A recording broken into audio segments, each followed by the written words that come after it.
Hi everyone, welcome back to Like, Share and Subscribe, a podcast by Genflow.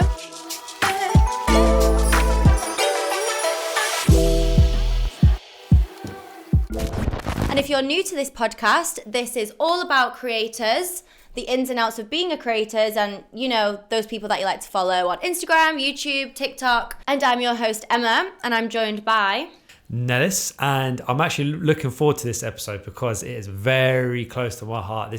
I'm passionate about it essentially. Yeah. Okay, so Nellis, you just got back from Dubai, right? I did indeed. Okay, I think you left just as I was getting back. Okay. But did you have a good time? I did. I absolutely loved it. It was a good time. It went by too quick, but yeah, we're here now back in the UK essentially. So okay, well, I want to know, what was your favourite part? My favourite part? Yeah, of the whole trip. It was definitely the food. Yeah, got to be. And to be honest with you, I think I done something guilty. What did you do? So I went all the way out to Dubai. Yep. And don't get me wrong, I did try out the more traditional food here and there. However, I went to, and what was probably my favourite restaurant, and that was the Cheesecake Factory. And I know that, you can get them in certain different locations, such as in America and whatnot, but you cannot get it in the UK. So when I knew I was in Dubai, I was there instantly. And yeah, I've seen some of my favorite creators go there. And that's how I knew about the Cheesecake Factory, actually, just because I've seen it on Instagram. And once I went there for the first time back in LA in 2019, right before Corona, I loved it. Okay. So I was like, you know what? I have to go back again. I've waited 2-3 years. And I was like, I am there. And guess what? Loved it. Yeah. How about you? You obviously were in Dubai recently. Did you have a favourite spot? My favourite place. So I've been to Dubai a couple of times, but most recently my favourite restaurant that I went to was called She. Oh. I think it was called She, SHI. And again, I only knew about this restaurant because one of my favourite creators went there, Emily Shack. She got a lovely picture outside. So I went on it. When I knew I was going to be going to Dubai, I was like, what restaurant should I go to? I'm not too sure. Went on Instagram, as you do. I no longer search for restaurants. I just go on Instagram and see where my favourite creators have been. And Emily Shack had been to She. So I added it to my plan. I went and the food was absolutely delicious. Wow. What food was it? It was like Chinese, Japanese cuisine. The food was amazing. The view was amazing. It was just 10 out of 10, would definitely recommend. But yeah, so many creators have influenced me to go to lots of different restaurants. Obviously, I just said Emily Shack, but the Kardashians, I'm a huge fan, as you know.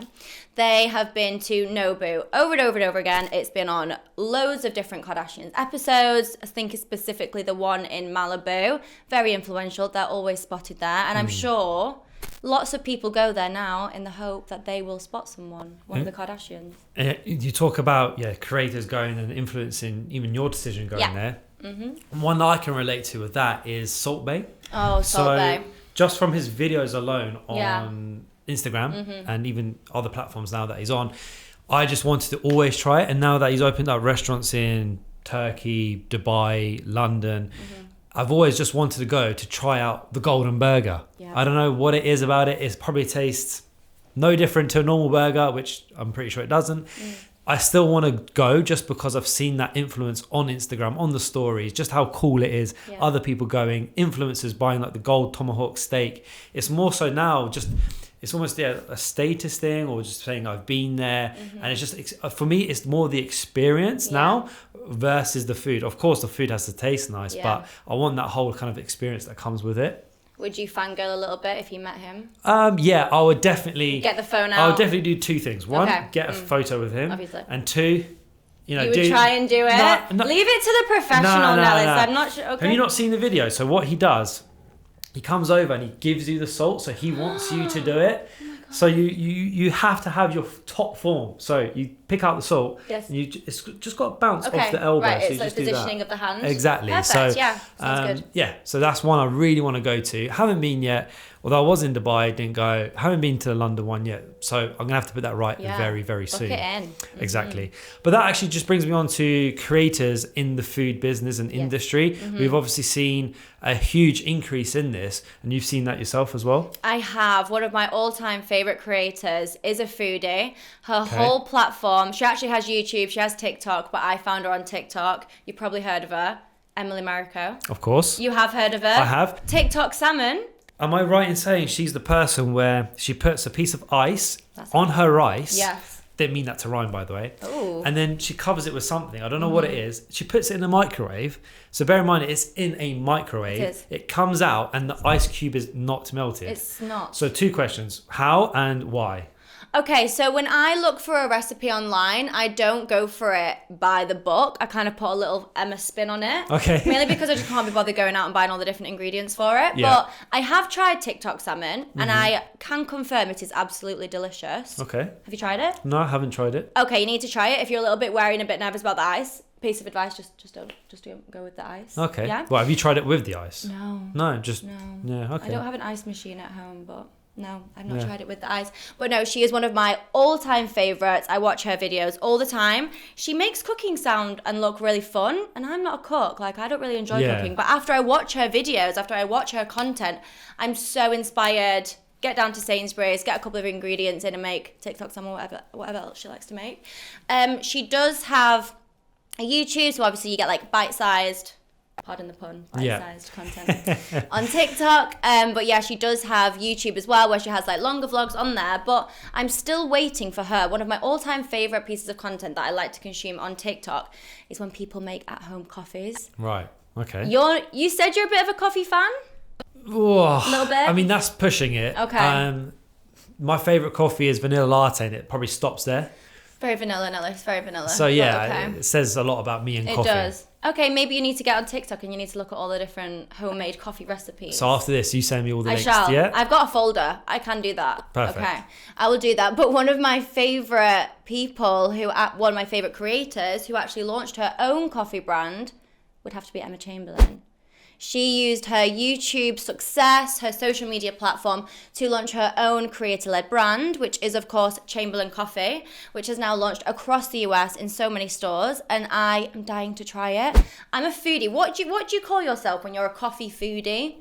A coffee Oh, that's connoisseur? a good question. Well, both. You're both, right? Is that what you're trying to say? No, I'm more of a coffee fan. Oh, you're more of a coffee fan. Yeah, a coffee connoisseur. Coffee connoisseur, that's me. Yeah, That's me. I'm definitely a foodie though. You are? Yeah, the thing is with me, coffee doesn't actually wake me up, and in fact, it actually has slightly the opposite effect on me. It makes me more Makes you sleepy. tired? Yeah, I yeah. don't think, you know not to have decaf, right? What's that?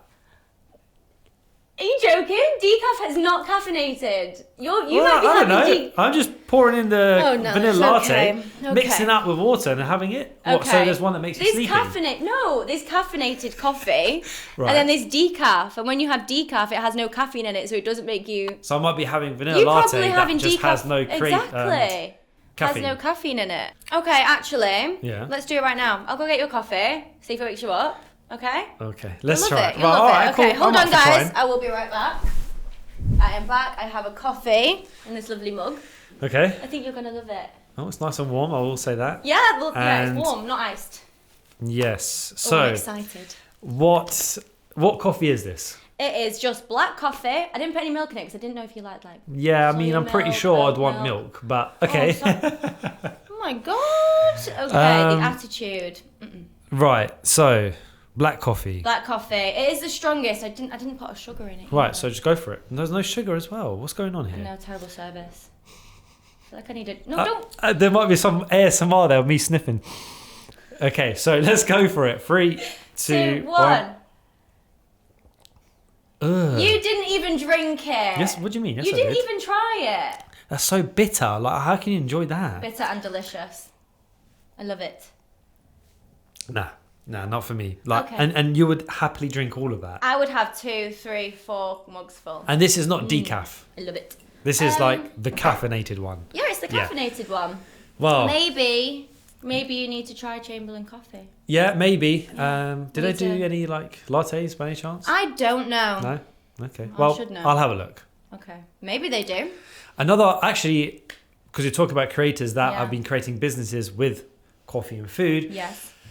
A really successful one recently is the Sidemen. So they release sides, and essentially what it is, it's fast food. And they've got different things on the menu, such as waffle fries, burgers, you name it, loaded fries as well. And it just looks amazing. And it's been a huge success.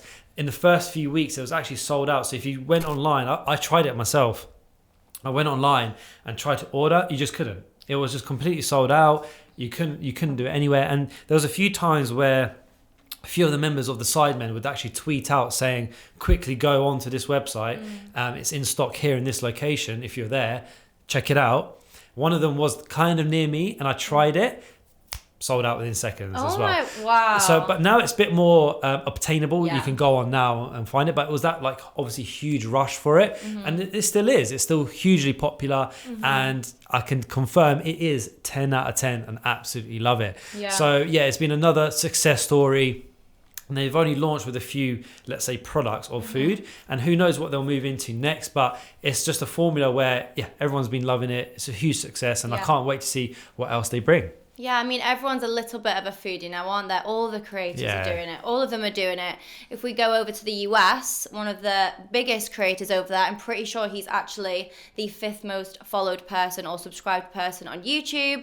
It is, of course, Mr. Beast. Yes. He has just launched, well, he didn't just launch, he actually launched his own burger restaurant biz. I think it was in 2020. Yeah. It now has around, I think, over 1,000 stores nationwide in the US. It's huge. He's also done so many collabs, and you know Mr. Beast is all about philanthropy. So I'm pretty sure it was when the first restaurant opened, so many of his customers got some amazing prizes. Not just did they get a fantastic Mr. Beast burger, I'm pretty sure someone got a car, $1,000. People came away from that launch very happy, I think. And you're right in saying that, because I remember reading about that. It wasn't just like an overnight thing. Yeah. It took well over a year to train staff, what locations, what's going to be on the menu. So a lot went into that. But as you said, it was a huge success and it's done really well. Another thing Mr. Beast has done recently is actually launched his own chocolate brand, which is called Feastables. Yes. And he's done plenty of videos on that. He's actually had someone create giant Feastables. So he has 3 flavors. And this guy literally, it was as high as that. And it was giant cubes of his chocolate, and just another success story. And there's like golden tickets you can win. If you buy 3, you get free Mr. Beast t-shirt. So he's done really well actually in the kind of the food side of business. Mr. Beast is all about that merch. One of his most recent collaborations, I think it was a collaboration partnership, was with Universal, and that was for his Shrek partnership. I love Shrek, so I think it was actually part of his Mr. Beast burger biz, but you can also buy his merch. Do you like Shrek? I love Shrek. Can you do a Shrek impersonation? I absolutely cannot do that. He's Scottish. Shrek. You can't do a Scottish. I definitely cannot. Who's I could do, if he was Bosnian, I could do a Bosnian impression, but unfortunately he's not. He's not. I'm pretty sure he's Scottish. Yeah, so I think we'll leave it there, unless you can do one. I can, but that's that's not for the pod, Nellis. That's not for the pod. Right, okay. Okay, so all of these creators are launching their own food brands. Obviously, it's a major trend. Everyone's trying to get involved, and all of these creators come from somewhere. Their fame came from somewhere. Mr. Beast, for example, obviously rose from YouTube. Yeah. I want to know, maybe it's a question for you, how can social media platforms support this? Yeah, I think there's 2 parts to this answer. One, it goes back earlier to what you said, and is we're seeing more and more trends of YouTubers, for example, doing more food videos on YouTube alone. So I've seen numerous of challenges, people doing ASMRs, collaborating with other influencers. But I've also actually seen, for example, Chunks has done a recent food show. So there's more food shows happening on YouTube as well. And he's not the only one. And I'll link you this after. And we'll leave a few links in the description as well. If you're watching this on YouTube, you can just go click and watch it. So it's becoming more and more popular thing. But the way I think platforms can actually help is, obviously, this is just an idea off the top of my mind, but let's say YouTube, they have HQ here in the UK and in America. Imagine they only supplied food from their YouTuber brands. Ooh. So Mr. Beast Burgers, they only supply food by Mr. Beast. He's got chocolates. Sidemen, they could only have sides in there. So imagine how they could support that and then eventually bring it into other businesses as well, like, for example, supermarkets or whatever. But that's obviously a bit further down the line. But as a quick win, I think that'd be really cool if for example, YouTube done that. Yeah, I mean, Netflix have done it, right? They launched their own shop where you can buy merch. Exactly. There, I'm pretty sure you can buy things from the Squid Game, which I'm still yet to watch. I haven't watched that yet. But I think there's so many ways that platforms... Hold on, did you just say you have not watched Squid Game? I haven't watched Squid Game. Oh, I operate so far behind society, okay? I operate so far behind everyone else. I've only just finished Euphoria season 1. I need to watch Euphoria season 2. Now make sure you watch it. It's a really good episode. I will watch it. Not only has the Netflix store launched Squid Game merch, they've also launched merch for Stranger Things. I believe there's t-shirts, posters you can buy from Stranger Things. You can also buy shades from Emily in Paris. Wow. Emily in Paris inspired shades. So Netflix has obviously tapped into a bit of an opportunity here. I don't see why YouTube can't do the same thing. I mean, Comic-Con is huge, right? I want there to be something to do with YouTube. Everyone dresses up as their favorite YouTuber. I don't know. Probably, maybe I wouldn't do that. But like you just said, you could get Mr. Beast burgers there. You could get Chamberlain coffee there. It could be like an event or maybe a food truck. Food truck idea. I think we're tapping into something. No, 100%. And I think let's give it a year or 2 or 3. We'll see these things growing. I think more and more platforms will support it. I think more social media platforms will support it as well. So overall, I think it will grow, and essentially we'll see what happens in the next few years. But yeah, that has been an episode with food and creators, let's say. We do hope you have enjoyed it. If you have, make sure to leave us some feedback and let us know. This has been your podcast. Like, share, and subscribe. I don't know about you, Nellis, but like I'm really hungry now. Should we go see if we can find a Mr. Beast burger somewhere? Yeah, to be honest, I'm going to find some sides. If I can go find some sides from Sidemen, I'm eating that for lunch. Then. Okay, thanks guys. Thank you.